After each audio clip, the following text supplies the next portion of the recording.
आपके अपोनेंट कहते हैं बाला साहेब ठाकरे ने आपको वन विकास निगम दिया, बाला साहेब ठाकरे ने आपको पहली बार विधायक बनाया, बहुत विश्वास किया और आपने बाला साहेब ठाकरे के साथ विश्वासघात किया, नारायण राणे के साथ चले गए। मैंने बाला साहब ठाकरे के खिलाफ में एक लफ्ज भी नहीं बोला। राजनीति में कुछ निर्णय लेने पड़ते हैं, वो निर्णय तब लिया। क्यों छोड़ी थी शिवसेना? नारायण राणे के साथ में दोस्ताना था। थोड़ा विस्तार से बताइए। सब कांग्रेस में थे, जब बाई बर्थ कांग्रेसी थे तो शिवसेना में क्यों चले गए? यहाँ तो नंबर लगना मुश्किल हो जाता और यहाँ पे स्टैब्लिश लीडर बहुत थे। विश्वास तो नारायण राणे को भी आप पर था, लेकिन आप नारायण राणे को छोड़कर अशोक चौहान के साथ चले गए मंत्री पद के लिए। नारायण राणे कोई हाईकमान नहीं थे। उद्धव ठाकरे के कैबिनेट गठन के समय उन्होंने भूकंप पुनर्विकास, नमक भूमि और ओबीसी का विभाग दिया। आप ऐसे नाराज हुए कि चार्ज ही नहीं लिया। जो काम नहीं था तो डिपार्टमेंट को दिया गया था, तो थोड़ा सी नाराजगी तो मेरी थी। बस मुझे मैडम का भी फ़ोन आया था, मैडम ने भी मुझे सोनिया गांधी जी का, और 1 मिनट के अंदर में आदेश आया और मैं चार्ज लेने चला गया। क्योंकि मंत्रालय भी मिल गए थे फिर तो। क्या कहा सोनिया गांधी जी ने आपको फोन? वो बाद में मिले। सोनिया जी ने क्या कहा फोन पे? आपके साथ आगे निश्चित रूप से जस्टिस। देवेंद्र फडणवीस कहते हैं कि जब क्राइसिस होती है तब इनकी पार्टी को वडवेत्ती साहब याद आते हैं, वैसे नहीं आते हैं। जब कोई छोड़ के, राधा साहब विखे पाटिल छोड़ के गए तो बना दिया गया। इस पद के लिए बहुत सारे लोग थे, फिर भी मेरी तरफ ध्यान गया। मेरे आंखों में आंसू आ गए थे जब मैं मैडम ने कहा था कि आपने और नाना पटोले ने भी अपनी राजनीतिक अदावत पे पर्दा डाल दिया है। मुद्दों पर हमारा कुछ मनमुटाव हो सकता है, पार्टी के आइडियोलॉजी पर नहीं हो सकता। कांग्रेस और शिवसेना भविष्य में अलग भी हो सकते हैं। देखिए आगे क्या पढ़ा है क्या लिखा है ये तो बता नहीं सकते। महाराष्ट्र में तो अब लोगों को आदत पड़ गई है, कोई भी किसी के भी साथ जा सकता है। आदत नहीं है, आदत बिगाड़ने का काम भी किसने किया है। तो नाम लेके हमला नहीं करते आप देवेंद्र फडणवीस पे? महाराष्ट्र की कांग्रेस में कहा जा रहा है कि सब विदर्भ के हिस्से चला गया। नाना पटोले प्रदेश अध्यक्ष विदर्भ से, वडवेत्ती साहब विदर्भ से, फिर वेस्टर्न महाराष्ट्र को क्या मिला, मराठवाड़ा को क्या मिला, खानदेश को क्या मिला, कोंकण को क्या मिला? ये ऐसे है, हाईकमान हमारी इस बारे में निर्णय लेती है। पर अगर इतना ही पैन महाराष्ट्र बात होती है तो आपके आधे ज़्यादा टिकट सिर्फ विदर्भ में क्यों होते हैं? देखो हम लोग मेरिट पे ये डिसाइड किया है। आप पर भी एक इल्ज़ाम लगता है अभद्र टिप्पणी का। आपने अब जो भाजपा की सांसद हैं कंगना रनौत, एक्ट्रेस, उनके लिए बहुत ही अपमानजनक ढंग से नचनिया शब्द का इस्तेमाल किया था। Do you regret this? उन्होंने जो टिप्पणी की थी हाईकमान पे, उनके उस कद की नहीं थी। वो भी सोनिया गांधी पे टिप्पणी की थी, वो भी तो एक महिला थी। कोई आदमी गुस्सा में इस बात को टिप्पणी कर देता है। हम थोड़ा है कि वो गलती थी, मैं एक्सेप्ट भी करूँगा। नोबडी इज सेइंग कि आप कंगना रनौत की किसी राजनीतिक टिप्पणी का विरोध ना करें, पर किसी की टिप्पणी का विरोध करना और इस तरीके के शब्द इस्तेमाल करना कि शी इज़ अ नचनिया। जिस महिला को दूसरे महिला का सम्मान की बात नहीं होती है, उस महिला के बारे में हम थोड़ा सा अगर बोले तो उसको लेकर उसका अपमान नहीं समझते। क्या विजय वडवेत्तीवार मुख्यमंत्री पद के दावेदार हैं? मुझे नहीं लगता है। देख लीजिए सर, इनकार कर देंगे तो लोग कहेंगे कि आप ही मना करते फिर रहे थे कि सीएम नहीं बनना है। मैं खुद, या आप कितना भी बोले तो निर्णय तो मेरे हाथ में नहीं है। मन है? मन है? मन में।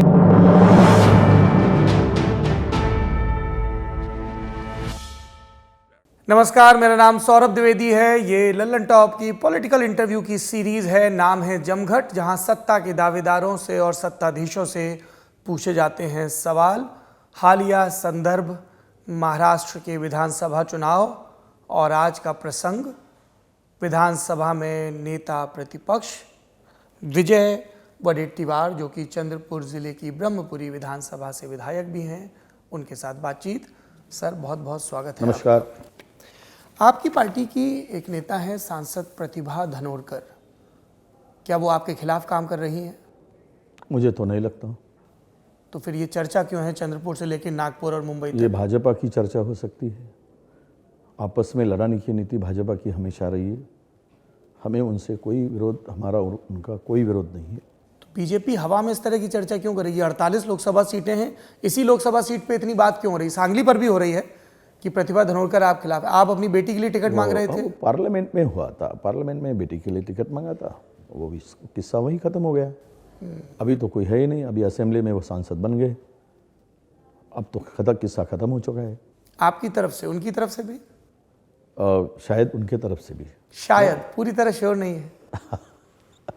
अब मेरी तो बातचीत चलती है, हम लोग कोई ऐसा मन मुटाव नहीं कि जो बिल्कुल हम लोग दुश्मन करके खड़े नहीं हैं। बातचीत चलती है और पार्टी के अंदर में है, और पार्टी के अंदर में थोड़ा सा मन मुटाव उस वक्त हुआ था। अब पूरी तरह उसके ऊपर हमने पर्दा डाल दिया है और इसको क्लोज किया है। जी, आपने और नाना पटोले ने भी अपनी राजनीतिक अदावत पे पर्दा डाल दिया है। ऐसा है, हम लोग एक पार्टी में काम करते हैं, मुद्दों पर हमारा कुछ मनमुटाव हो सकता है, पार्टी के आइडियोलॉजी पर नहीं हो सकता। किन मुद्दों पे मनमुटाव है नाना पटोले और विजय वड़वेत्तीवार का? नहीं, कुछ मुद्दों को लेकर, जैसा कि पार्लियामेंट में हमने कुछ चीज़ों को लेकर जो पॉलिसी बनाई थी, या अभी असेंबली में हमारी मैनिफेस्टो को लेकर ये मुद्दा होना चाहिए, वो मुद्दा इतना है बस। बाकी तो मस्त हम लोग दोनों एकदम घने मित्र हैं, और हमारे नेबर वो उनकी कॉन्स्टिट्यूंसी है, जाना आना हमारे लोगों का हमेशा लगा रहता है और हमारा भी लगा रहता है। हम दोनों तो मिलकर, देवेंद्र फडणवीस के भी हैं, मित्रता की आपने खूब चलाई महाराष्ट्र में। हम तो राजनीतिक दोस्तियां देखकर ही दंग रह जाते हैं। देखिए, मित्र तो आप नारायण राणे के भी थे। हेल्दी पॉलिटिक्स महाराष्ट्र में है जी। हमेशा हम लोग, रिवेंज पॉलिटिक्स 2014 से शुरू हुई, ये इसके पहले कभी नहीं थे। महाराष्ट्र की संस्कृति में हमने पहली बार ऐसी राजनीति देखी कि थोड़ा सा हमें एक में के दुश्मन एक दूसरे के खिलाफ लगने लगे थे। नहीं तो अभी भी दोस्ती है। राजनीति में वैचारिक विचारों की ये होनी चाहिए। पार्टी की आइडियोलॉजी अलग अलग हो सकती है, इंडिविजुअल आदमी क्या एक दूसरे का दुश्मन हो सकता है? तो मिलते हैं तो डायलॉग करेंगे, बात करेंगे, चर्चा करेंगे, डेवलपमेंट की बात करेंगे। हम राजनीति की बात थोड़ी कम करते हैं। तो मुझे नहीं लगता कि हम लोग महाराष्ट्र के पॉलिटिक्स में कोई दुश्मनी लेकर हम खड़े रहे। पर महाराष्ट्र की कांग्रेस में कहा जा रहा है कि सब विदर्भ के हिस्से चला गया। नाना पटोले प्रदेश अध्यक्ष विदर्भ से, वड़वेत्तीवार साहब विदर्भ से, फिर वेस्टर्न महाराष्ट्र को क्या मिला, मराठवाड़ा को क्या मिला, खानदेश को क्या मिला, कोंकण को क्या मिला? ये ऐसे है, हाईकमान हमारी इस बारे में निर्णय लेती है, और प्रदेश का हम सोचें, हम विदर्भ का क्यों सोचें? हम लोग रीजनल बात क्यों करें? हम लोग प्रदेश की बात करेंगे, प्रदेश का विकास हो, प्रदेश में कांग्रेस को ताकत मिले, तो चाहे वो पश्चिम महाराष्ट्र, वेस्टर्न महाराष्ट्र से मिले या विदर्भ से मिले, मिलना तो ताकत कांग्रेस को है। हम ये सोचकर काम करते हैं। नहीं, पर अगर इतना ही पैन महाराष्ट्र बात होती तो आपके आधे से ज़्यादा टिकट सिर्फ विदर्भ में क्यों होते हैं? देखो, हम लोग मेरिट पे ये डिसाइड किया है। सो विदर्भ में कांग्रेस ज़्यादा मजबूत है, उन इलाकों में कमज़ोर है? उस इलाकों कांग्रेस एनसीपी के साथ चली गई। विदर्भ में जो पार्लियामेंट में रिजल्ट आए, अच्छे रिजल्ट विदर्भ से मिले। 10 में से 8 जगह हम लोगों ने, इंडिया अलायंस ने जीता है। 2 ही जगह पे ये बीजेपी अलायंस वहाँ पे जीता है। वो गडकरी साहब तो नसीब से बच गए, क्योंकि वहाँ पे नरेंद्र मोदी जी नहीं आए। शायद वो आ जाते और पब्लिक मीटिंग लेते तो शायद गडकरी जी भी हार जाते। ऐसी लोगों की चर्चा है। एनीवे, उसको मैं विषय ये नहीं करना चाहता हूँ। बट एक विदर्भ में कांग्रेस हमेशा 2 पार्टी में बटा है, बीजेपी वर्सेस कांग्रेस। यहाँ रीजनल पार्टियाँ को ज़्यादा तजुर्बा नहीं होता है, एक मर्यादित होती है।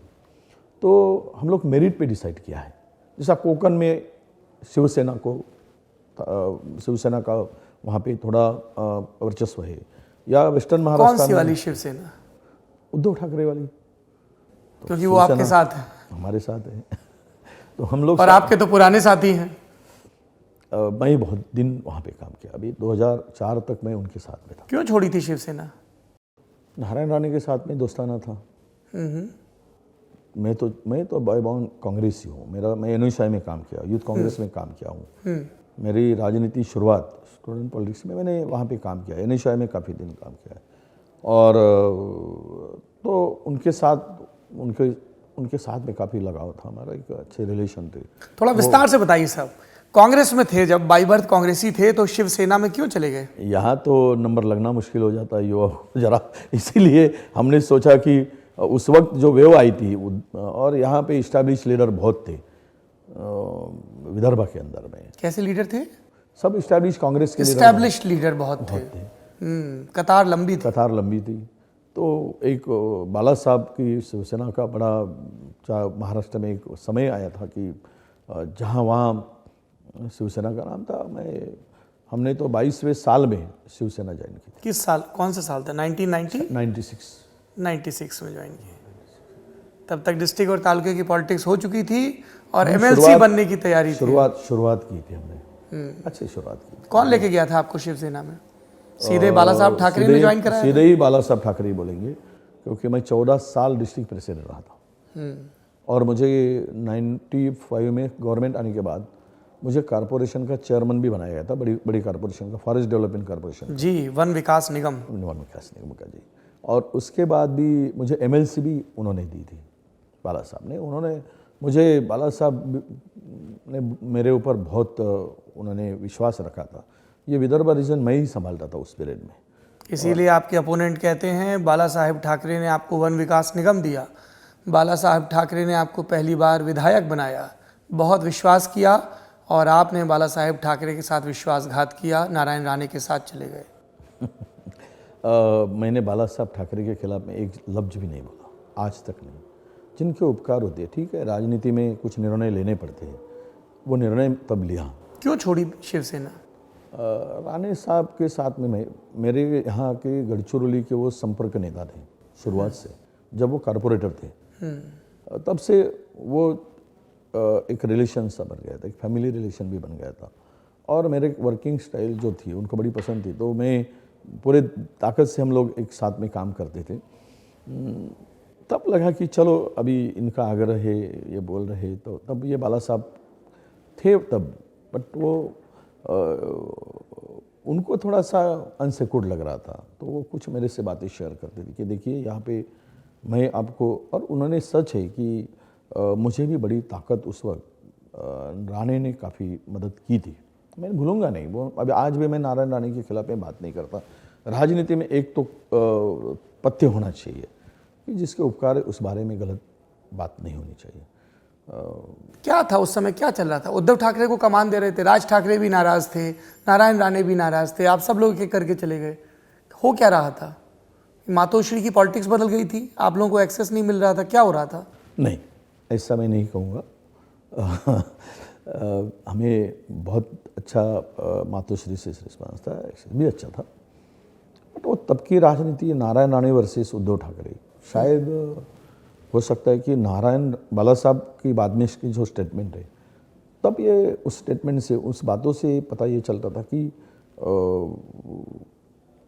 उद्धव ठाकरे के नेतृत्व में नारायण राणे काम नहीं करना चाहते थे और इसी मुद्दों को लेकर उनमें थोड़ा सा बेबनाव बन गया था और इसलिए उन्होंने वो निर्णय लिया होगा। और उनको लीडर ऑफ अपोजिशन जो थे तब उनको वहाँ से, उस पद से बाहर निकालने की बात की गई थी। वो फॉरेन में थे तब, जब उनको पता चला तो वो आ गए थे और पहले मेरे पास आए थे। जैसे ही नागपुर में फ्लाइट से लैंड हुए तो चॉपर लेकर मैं गढ़चिरौली में था, तब मेरा नेटिव गढ़चिरौली में है, चंद्रपुर गढ़चिरौली तब तो पहले एक डिस्ट्रिक्ट था। उस पीरियड में वो आकर मेरे पास में आए और मुझे लेके गए कि बोले चलो आपसे बात करनी है। तो मतलब क्या बात करनी है? तो उन्होंने कहा कि ये मेरे साथ में ऐसा हो रहा है, क्या आप मेरा साथ देंगे क्या? जो उन्होंने बातें कही थी तो मुझे लगा कि इनके साथ में कुछ जस्टिस हो रहा है तो इनको साथ देना चाहिए।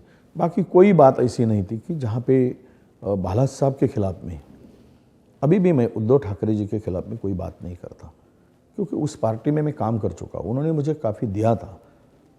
और मुझे कांग्रेस में जहाँ रहता हूँ मैं पूरी ताकत और शक्ति के साथ में पार्टी का काम करता हूँ, ईमानदारी से करता हूँ। कोई 1% भी, 1% भी मैं कहीं पार्टी के साथ में मैं खुद नहीं करता, ना किसी को किया तो छोड़ता नहीं। चाहे फिर वो मेरे पार्टी के अंदर का भी होगा, उसकी राजनीति को मैंने फुल स्टॉप लगा देता हूँ, चाहे फिर कितना भी ये पार्टी के बाहर के लोगों के लिए आपका चैलेंज है या पार्टी के भीतर के आपके पार्टी के शत्रुओं के भीतर लिए? के भी लोगों को भी मैं बोलूँगा कि पार्टी के खिलाफ में बात करेगा या पार्टी के खिलाफ में कोई कदम उठाएगा तो उसके लिए मैं पूरे ताकत या के वडवेद साथ। तिवार के खिलाफ कोई जाएगा, चाहे सांसद हो चाहे अध्यक्ष हो? नहीं, मैं तो देखिए, मैं बहुत माइनर ओबीसी में बहुत ही माइनॉरिटी से आता हूँ। मैं ओबीसी बाय बॉर्न ओबीसी हूँ, मैं कोई ये नहीं हूँ। मेरे तो पहले हमारी कास्ट तो वो भटकी समाज में आती थी। अब हम लोग ओबीसी में आ गए। हमारे एक एमएलए आए थे, उन्होंने हमको ओबीसी में डाला था। तब बहुत लंबी पुरानी बात है और मेरा है ही नहीं। मैं किस के लिए लड़ता हूँ ना, मेरे पीछे कोई बड़ा समाज नहीं है कि जिस समाज से मैं बिलोंग करता हूँ। मेरा बहुत छोटा समाज है और मैं ओबीसी माइक्रो ओबीसी के लिए काम करता हूँ। ये 12 बलूतेदार के लिए काम करता हूँ। छोटी छोटी कम्युनिटी जो ओबीसी की होती है उसके लिए मैं हमेशा लड़ते रहता हूँ। तो वो उसकी ताकत मैंने एक बना के रखी है और मैं किसी के साथ में लड़ने के लिए इतनी शक्ति ही नहीं है मेरे पीछे कि जो मेरी पार्टी के सिवा। तो मेरे खिलाफ में कोई हो तो मैं उसका फाइट क्या कर सकता हूँ। शक्ति तो है आपके पीछे। आपने जाके राहुल गांधी और पार्टी आलाकमान को बोला कि महाराष्ट्र में कांग्रेस का मतलब मराठाओं की पार्टी बन के रह गया है, ओबीसीज के लिए जगह नहीं है।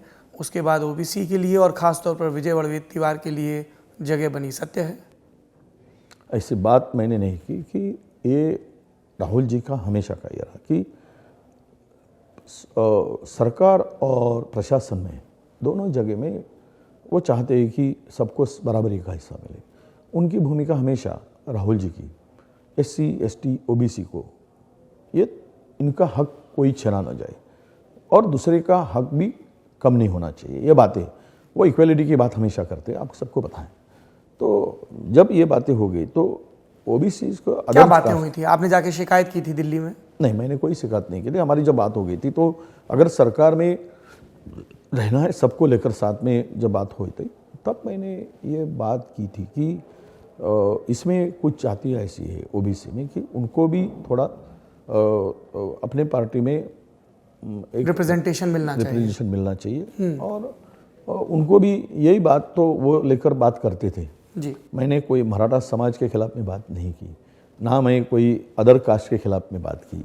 और रहा सवाल मराठा समाज की, तो मैंने ओबीसी के लिए हमारे लोगों के हक के लिए मैं लड़ता हूँ हमेशा। तो ये स्वाभाविक है, मैं अगर अपने समाज के हक, मैं कोई किसी का अधिकार छीनना नहीं चाहता हूँ। मैं मराठा समाज को जो देना है वो दे देना चाहिए। तो ये सेम बातें राहुल जी करते हैं, राहुल जी की बातें वो हम करते हैं, क्योंकि वो चाहते हैं कि 50% जो रिजर्वेशन है वो हटना चाहिए। ये बातें इसीलिए कहते हैं कि सबको अपना अधिकार मिले। चाहे आज जो चल रहा है महाराष्ट्र में, राजनीति में, महाराष्ट्र की कास्ट में मराठा समाज ओबीसी, तो आपस में जितना टकराव हो रहा है तो इसको मिटाने का तरीका क्या है? तो यही है, कास्ट वाइज सेंसस, जाति न्याय जनगणना करो और 50 का कैप जो लगी है 50% की वो हटा दो। और अगर सत्ता में आए तो किसी ओबीसी को मुख्यमंत्री बना दो। ये तो हाईकमान का। क्या विजय वड़वेद तिवार मुख्यमंत्री पद के दावेदार हैं? मुझे नहीं लगता है कि मैं कोई दावेदारी करूं। और देख लीजिए सर, इनकार कर देंगे तो लोग कहेंगे कि आप ही मना करते फिर रहे थे कि सीएम नहीं बनना है। मैं खुद, या आप कितना भी बोले तो ये निर्णय तो मेरे हाथ में नहीं है। मन है? मन है। मन में उस पोस्ट के लिए, उस पद के लिए ये तय करने का काम। नहीं, तय तो वो करेंगे, आपका मन है कि नहीं है? मन की बात से क्या होता है, वो मोदी जी की बात होगी। मन से बात नहीं होती है। वो अपनी, अगर मैं उसके लिए लगता हूँ हाईकमान को या हमारे अलायंस पार्टी को, तो वो निर्णय लेंगे। बट मैं उस रेस में हूँ क्या? तो मैं नहीं हूँ। आज मैं काम करते रहूँगा, जिम्मेदारी उठाते रहूँगा। और बीच बीच में नाराज भी होते रहेंगे, जैसे उद्धव ठाकरे के कैबिनेट गठन के समय हुए। उन्होंने भूकंप पुनर्विकास, नमक भूमि और ओबीसी का विभाग दिया। आप ऐसे नाराज हुए कि चार्ज ही नहीं लिया? नहीं, उस वक्त जो मैं लीडर ऑफ अपोजिशन था और उस पीरियड में मुझे लगा कि कोई डिपार्टमेंट काम करने के लिए, तो ओबीसी को लेकर मैं नाराज नहीं था। वो जो भूकंप दिया था, जो काम ही नहीं था, तो मैं बोला काम ही नहीं है जहाँ करने के लिए, कोई वो बंद हो चुका था ना खत्म लातूर के बाद। तो ऐसे विभाग आपने रखे ही क्यों हैं? आपकी सरकार थी, खत्म कर देते विभाग। नहीं, अभी बंद कर देंगे। अभी हमारी सरकार आएगी तो ऐसे विभाग की जरूरत ही नहीं है जो किसी के भी नसीब में नहीं आए, जो काम करने के लिए ही नहीं है। तो ओबीसी को काम मिला, मैंने ओबीसी के लिए बहुत अच्छे निर्णय लिया। नमक भूमि भी ऐसे ही विभाग है? ऐसे ही है। और कौन कौन से ऐसे डिपार्टमेंट, आप तो इतने टाइम पावर में रहे हैं, बताइए जरा कौन कौन से डिपार्टमेंट खत्म कर देने चाहिए? भूकंप पुनर्वसन है और बहुत ये 5-6 डिपार्टमेंट ऐसे कि जिसमें जैसा कि मदद पुनर्वसन ये है, रिलीफ एंड रिहेबिलिटेशन, ये रेवेन्यू से साथ में जुड़ा हुआ था, इसको अलग कर दिया गया। तो इसका जबरदस्ती का डिपार्टमेंट बना दिया गया। ऐसे 5-6 डिपार्टमेंट है कि जिसमें कोई काम करने का स्कोप ही नहीं है। और सारे ऐसे डिपार्टमेंट उद्धव ठाकरे ने आपको दे दिए? वो हमारे पार्टी का डिसीजन था। किसका? हमारे पार्टी का था। हमने पार्टी के अंदर कौन था पार्टी में जो आपका हित नहीं चाह रहा था? सीट शेयरिंग में मैं था, डिपार्टमेंट डिस्ट्रीब्यूशन में मैं था, तो हमारा ही निर्णय है। वो हमारे हिस्से में वो आया और वो मेरे हिस्से में आया। तो इसका चौहान साहब पसंद नहीं कर रहे थे, थोराट साहब पसंद नहीं कर रहे थे, नाना पटोले पसंद नहीं कर रहे थे, नहीं उस वक्त चुन के सारे डिपार्टमेंट आपको दे दिए गए जिनमें काम नहीं आपके हिसाब से, जबकि आप लीडर ऑफ अपोजिशन थे। उस वक्त नाना पटोले का कोई रोल नहीं था, वो इस सिस्टम में नहीं थे। 19 में इस सिस्टम में मैं था, अशोक चौहान थे, बाला साहब थोराट थे और पृथ्वीराज चौहान। हम 4 के सिवा उस सिस्टम में कोई नहीं थे जी। चाहे वो सीट शेयरिंग का विषय हो या असेंबली में सीट बंटवारे का हिस्सा ये हो, या आफ्टर हमारी गवर्नमेंट आने के बाद हमने जो डिपार्टमेंट डिस्ट्रीब्यूशन का विषय हो, ये हम लोग 4 ही लोग थे। तो आपने पूछा नहीं आपके साथ ऐसा क्यों किया गया? क्यों आपको दिल्ली तक दौड़ लगानी पड़ी? क्यों फ़ोन करने पड़े आपको दिल्ली? नहीं, मुझे आपको बताओ, मैंने दिल्ली को कोई फ़ोन नहीं किया। और तब भी उद्धव ठाकरे जी भी नहीं थे, हमारे भी कुछ लोग थे कि मैं इससे नाराज़ी नहीं रखा, मैं एक शब्द भी नहीं बोला और बोलने का अधिकार भी नहीं मुझे, क्योंकि देने का अधिकार उनका है, लेने का अधिकार मेरा है। किसका? उद्धव ठाकरे का या राहुल गांधी का? देने का अधिकार हाईकमान का है, किसको क्या दे। अब मुझे लीडर ऑफ अपोजिशन बनाया। अब मैं तो फिर माणिक राव ठाकरे को आपको मनाने के लिए आपके बंगले पे क्यों आना पड़ा? थोराट साहब भी साथ में थे। माणिक राव जी आए थे और मुझे लगता है कि माणिक राव जी का हमेशा का रोल नाराज को मनाने का हमेशा रहा है। तो मैं तब नाराज नहीं था, उनको चाय वाय पिलाकर कहा कि अरे भूकंप पुनर्वसन में कोई काम ही नहीं है, तो काम करने में कोई मतलब नहीं, तो आप थोड़ा ये करिए, मेरे पास काम करना है, मुझे मैं काम करने वाला हूँ। तो मदद पुनर्वसन फिर से मिला बाद में, मुझे पहले नहीं था। तो मैंने उस पीरियड में, आपको पता होगा कि ये जब कोरोना आया था जी, तो कोरोना के काल में जो काम मैंने किया था और पूरा महाराष्ट्र में घूम रहा था, तो तब भी ये डिपार्टमेंट किसी को पता नहीं था, वो डिपार्टमेंट में सबको बता दिया। चलता है राज। देखिए, नाराजी एक थोड़े समय के लिए, मैं बिल्कुल कहूँगा कि उसमें कोई बात नहीं कि मैं जो काम नहीं था तो डिपार्टमेंट को दिया गया था, तो थोड़ा सी नाराजी तो मेरी थी। बस मुझे मैडम का भी फ़ोन आया था, मैडम ने भी मुझे सोनिया गांधी जी का, और 1 मिनट के अंदर में आदेश आया और मैं चार्ज लेने चला गया। क्योंकि मंत्रालय भी मिल गए थे फिर तो। क्या कहा सोनिया गांधी जी ने आपको? वो बाद में मिले। सोनिया जी ने क्या कहा फ़ोन पे? नहीं, विजय नाराज नहीं हो, आप जाओ और काम करो, आपके साथ आगे निश्चित रूप से जस्टिस। और मुझे देखो, मैं नहीं मंगा लीडर ऑफ अपोजिशन, और मेरा आपको एक बता दो, मेरे हिस्से में कोई पार्टी छोड़कर जाता है तभी मेरे पास में लीडर ऑफ अपोजिशन आता है। मैं रिजर्व फोर्स हूँ पार्टी का। यही बात देवेंद्र फडणवीस कहते हैं कि जब क्राइसिस होती है तब इनकी पार्टी को वडवेत्ती साहब याद आते हैं, वैसे नहीं आते हैं। जब कोई छोड़ के, राधा साहब विखे पाटिल छोड़ के गए तो बना दिया गया। ये हुआ, अजीत पवार छोड़ के गए तब मुझे लीडर ऑफ अपोजिशन मिला। वैसे पार्टी को क्यों ध्यान नहीं आती है? नहीं, वैसा भी ध्यान है। जब देखिए, इस पद के लिए बहुत सारे लोग थे, फिर भी मेरी तरफ ध्यान गया कि देखो, पार्टी में जो विश्वास होना चाहिए कि ऐसे समय में कौन पार्टी को फिर से ताकत दे सकता है, सर्वाइव कर सकता है, ईमानदारी से रह सकता है। मैं आपको एक बात बताता हूँ कि मेरे आंखों में आंसू आ गए थे जब मैं मैडम ने कहा था कि अशोक चव्हाण छोड़ के चले गए थे। तब मैडम ने कहा था कि मेरा नाम सामने आया, तब बोला था कि अशोक चव्हाण के मैं थोड़ा क्लोज था, तो ये चर्चा हुई कि मैं अशोक चव्हाण के साथ चले जाऊंगा।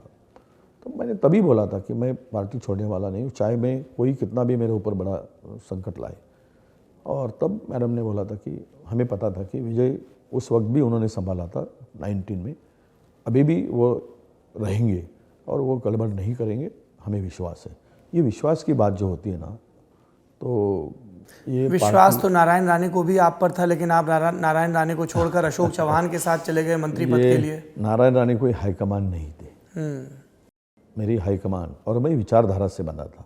ठीक है, शिवसेना में उस पीरियड में मैं गया था, शिवसेना ने मुझे दिया था। मेरे कौन सी विचारधारा है जिससे आप बंधे हैं? क्योंकि शिवसेना और कांग्रेस की विचारधारा तो धरती के दो ध्रुवों की तरह है, अलग अलग।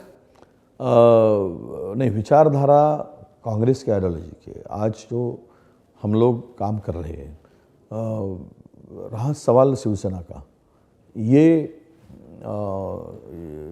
अलायंस है, ये क्या कहते हैं, गठजोड़ है। गाढ़ जो बंदी है वो छूट सकती है, पर दोनों जब एक विचारधारा से बंधा होता है तो फेविकल का वो मतलब कांग्रेस और शिवसेना भविष्य में अलग भी हो सकते हैं।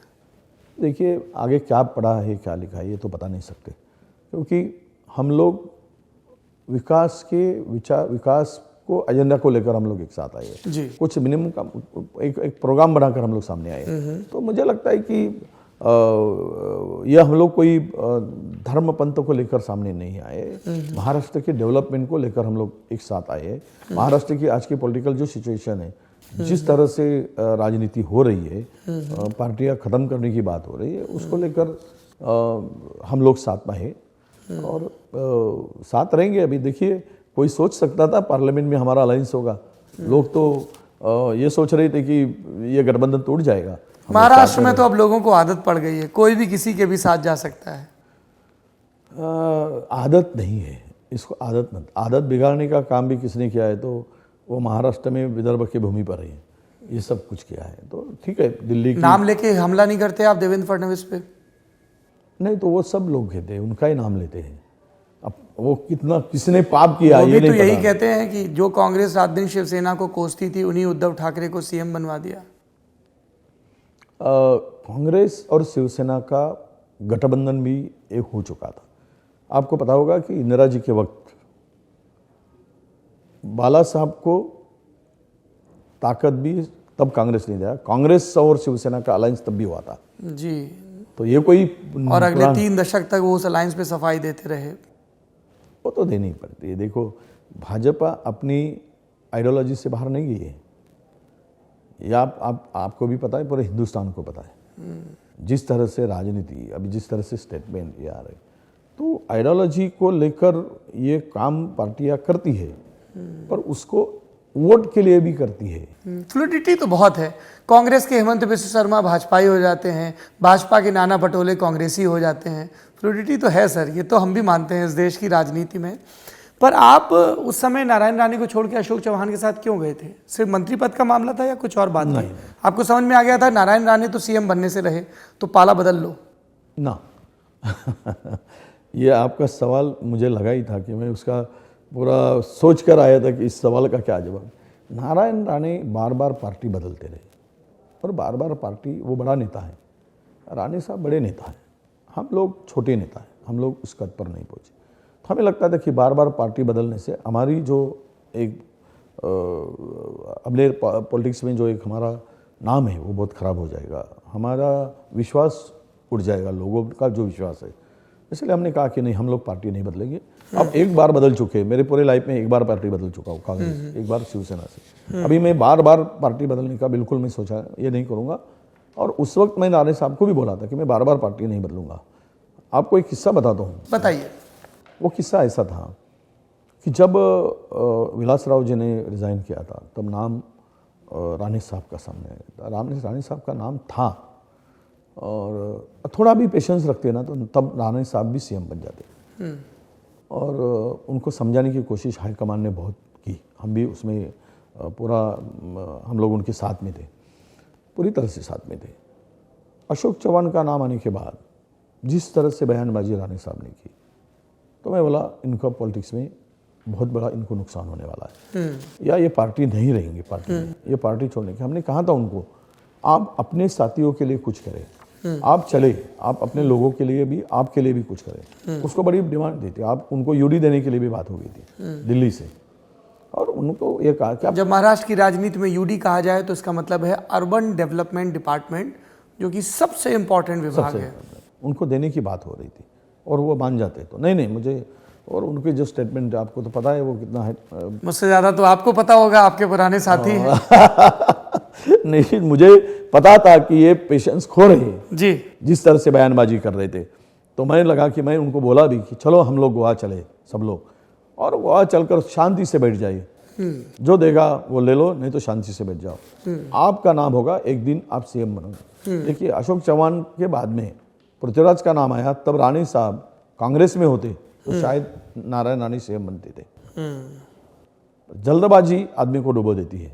ये बात कभी आपने उनसे आमने सामने कही बाद में? बिल्कुल कही। क्या बोले वो नहीं, मेरे साथ में उनकी भाषा वो कभी एक्सेप्ट ही नहीं करते। वो जब अपने गलती है तो उनका स्वभाव है वो एग्रेसिव, तो नहीं वो सब बराबर था। हमारे साथ में ये हुआ, वो कमिटमेंट की थी, ये वगैरह बात वो कर रहे थे। किसने कमिटमेंट की थी नारायण? मालूम नहीं मुझे उनसे बात, वो तो डायरेक्ट जाते थे, हमें कोई साथ में लेकर नहीं जाते थे। नहीं, आप लोगों को आके बताया तो होगा, क्योंकि आपने उनके साथ पार्टी छोड़ी, कुछ तो कमिटमेंट उन्होंने बताया होगा आपको। क्या उनका मिडल मैन कौन था मुझे पता नहीं। पर किसका नाम लेके कमिटमेंट बताते थे? सोनिया गांधी का?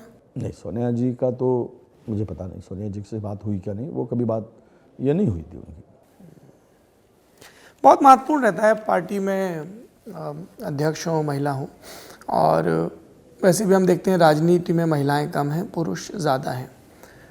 इसमें जब हम लोग लड़कियों से बात करते हैं ग्राउंड पे, तो कहा जाता है कि साहब पॉलिटिक्स में जो भाषा इस्तेमाल होती है वो ऐसी है कि we do not feel prompted. आप पर भी एक इल्ज़ाम लगता है अभद्र टिप्पणी का। आपने अब जो भाजपा की सांसद हैं कंगना रनौत, एक्ट्रेस, उनके लिए बहुत ही अपमानजनक ढंग से नचनिया शब्द का इस्तेमाल किया था। Do you regret this? देखिए, मेरा उनके साथ वो कोई भी, मैं सम्मान हमेशा महिलाओं का करते रहता हूँ। उस वक्त उन्होंने जो टिप्पणी की थी हाईकमान पे, उनके उस कद की नहीं थी।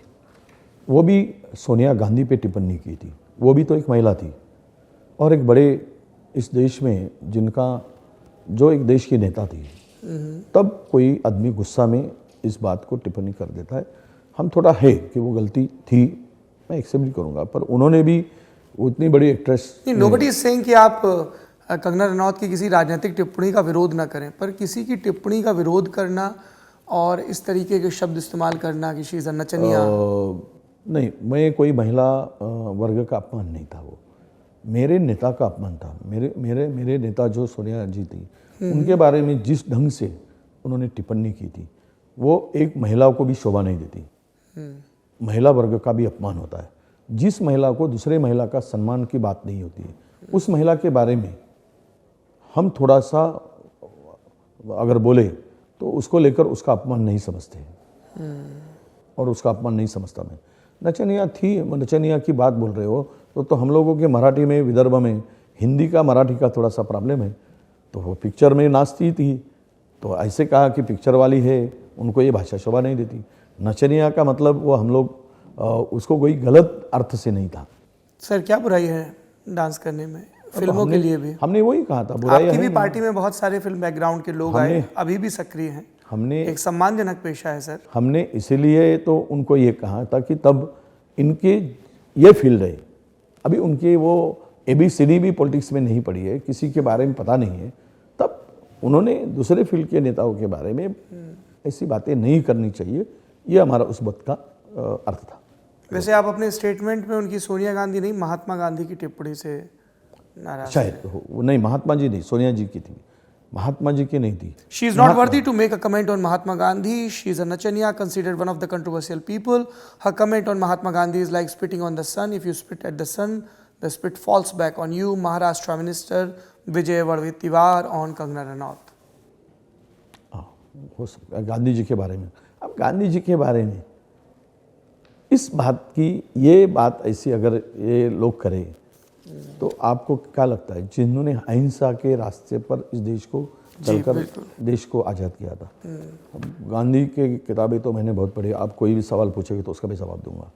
मैं भी गांधी वाङ्मय का अध्ययन किया है आपने? बहुत सारा गांधी जी का पूरा जीवन को पहले पढ़ा हूँ, शुरुआत से लेकर बैरिस्टर से अफ्रीका से। कमाल के व्यक्ति थे और कमाल के नेता भी थे। अफ्रीका से जब हिंदुस्तान में आए, हिंदुस्तान में कदम रखते वक्त हमने वो गांधी सबने देखा है। जो सूट वाला गांधी था, वो सूट वाला गांधी धोती पे कैसे आ गया, धोती का गांधी पंचे में कैसे आ गया, और कैसे उनकी जीवन का ये था, वो सब देखा है हमने, पढ़ा भी है। गांधी जी जैसे जो पूरे दुनिया में जिनका नाम और ये चलता है, उस बारे में कोई एक्ट्रेस ऐसी करती है तो उसका रिएक्शन था। वो ठीक है कि मैं गांधी जी भाषा की मर्यादा पर भी बहुत जोर देते थे और ये कहते थे कि शत्रु से लड़ना है तो लड़ो, पर उसके जैसा मत बनो। ऐसा है, हम वो तो माय फ्रेंड जिन्ना कह के बात करते रहे आखिरी तक। MBBS मुन्ना भाई MBBS की बात करके तो एक गाल पे थप्पड़ जड़े तो ठीक है, दूसरा गाल आगे करना चाहिए, और दूसरे गाल पर अगर कोई मारता है तो क्या करना चाहिए? एक थप्पड़ खाने की तो शक्ति होती है, सहन शक्ति होती है, अब दूसरे भी गाल पर जोर से तमाचा लगाए तो उसका जवाब क्या दे?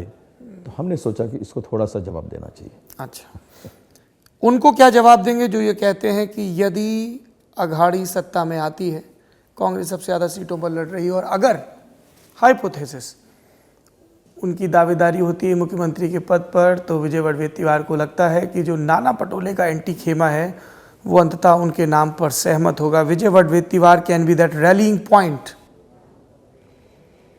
मैं इस दिशा में कोई काम नहीं कर रहा।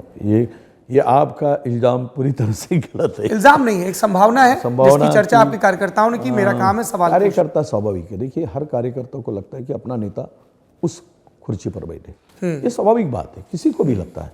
देखिए कारपोरेटर होता है, उसको लगता है मैं मेयर बनना चाहिए, मेयर को लगता है कि मैं MLA बनना चाहिए, MLA को लगता है मैं मिनिस्टर बनना चाहिए, और मिनिस्टर को लगता है या LOP को कि मुझे चीफ मिनिस्टर बनना चाहिए, प्रदेश अध्यक्ष को लगता है CM बनना चाहिए। और कार्यकर्ता ऐसे नेता से कुछ भी रहते हैं जो दिल खोल के खर्चा करता हो। ये कार्यकर्ताओं की भावना होती है। ये कार्यकर्ताओं ने कहा वड़वेत्तिवार साहब दिल खोल के खर्च करते हैं, संसाधनों की कमी नहीं है। नहीं, देखो मैं कोई पावर में तो नहीं रहा, मेरे स्टेबल बिजनेस है, मैं उससे जो, और मैं कोई देखो लीडर ऑफ अपोजिशन ही था, मेरे पास में ऐसे कोई ये नहीं कि संसाधन जो आया जो मिलता है, जितना पार्टी के लिए होना चाहिए वो पार्टी के लिए करना चाहिए। पार्टी ये मेरे लिए इम्पोर्टेंट है और मैं करता हूँ। मेरे कार्यकर्ता ने अभी जो जितना हो सकता है तो संसाधनों का उपयोग अपनी पार्टी को बढ़ाने के लिए करना चाहिए, ये मेरा स्वभाव है। और मैं जहाँ भी करता हूँ, जहाँ भी था, सबको पता है मैं भी कांग्रेस में हूँ, तो पूरा विश्वास है कि मेरे पार्टी को कितने सर्वाइव कर सकते हैं हम लोग, जितने ताकत से पार्टी को उभार सकते हैं। मेरे जैसे नेता अगर 10 है महाराष्ट्र में, तो हम लोग बोलते हैं कि हम खुद के भरोसे पार्टी को सत्ता में ला सकते हैं। पर पार्टी वो भरोसा इस बार उतना क्यों नहीं दिखा पाई? 2019 में आप इन्हीं हाथों से टिकट बांट रहे थे, कितनों को आपने विधायक बनवा दिया। 2024 आते आते आपकी टिकट बांटने की शक्ति घट गई, नाना पटोले की शक्ति बढ़ गई।